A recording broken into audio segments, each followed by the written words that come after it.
So, what's better, dividend investing or real estate? Here are 4 main points to consider.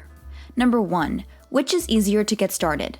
One reason that dividend investing might be better than real estate is because it's easier to get started. You don't have to have tens of thousands of dollars to start investing in dividends like you would in real estate. In fact, you can start growing your money by simply investing $1 a day into dividend-paying stocks. Real estate can be difficult to get into due to a shortage of properties in your desired location, competing buyers, and the property's condition. It takes months, sometimes even longer, to close a deal and fix up the house. Number 2, liquidity. Liquidity refers to the ease with which an asset can be converted into cash. Dividend investments are more liquid than real estate because they can be sold more quickly and with less hassle. When you invest in real estate, you are tying up your money in a physical asset that can take months or even years to sell. And even when you do find a buyer, there are often a number of costs associated with the sale, such as commissions and closing costs.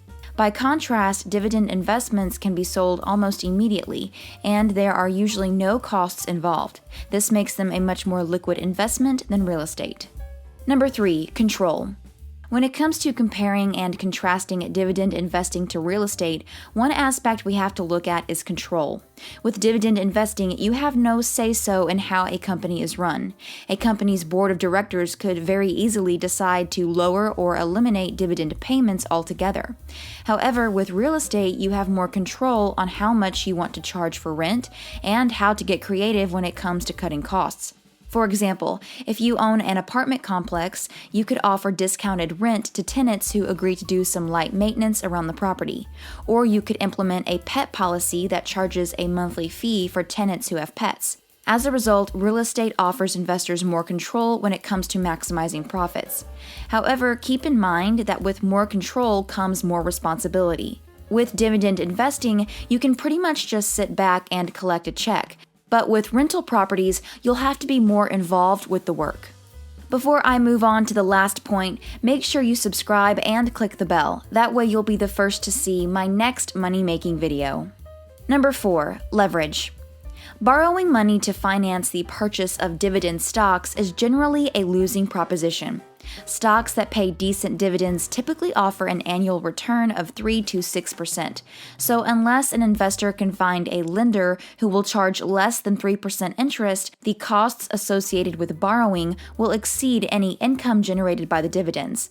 On the other hand, rental properties are commonly financed with a mortgage.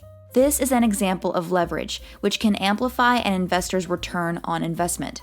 For instance, if someone buys a $100,000 rental property using only $10,000 as a down payment and collects $8,000 in rent the first year, he has made an 80% return. It's easy to borrow money and build your wealth faster with real estate than with dividend investing. So, which is better, dividend investing or real estate? Well, it ultimately depends on you and your financial goals.